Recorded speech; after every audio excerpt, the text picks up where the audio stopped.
Oggi ti mostro 8 modi diversi per riutilizzare la carta da regalo.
Se ti piacciono tutorial come questo, ti ricordo che puoi iscriverti adesso al mio canale cliccando su iscriviti e sulla campanella per non perderti nessuno dei prossimi video. Tu di solito come riutilizzi la carta dei regali che ricevi? Fammelo sapere nei commenti e se questo video ti è piaciuto potresti lasciarmi il tuo like e condividerlo sui social. Io ti ringrazio fin da ora. Noi ci vediamo alla prossima. Ciao!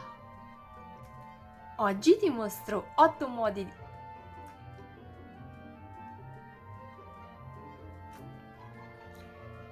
Tu di solito come riutilizzi la tua carta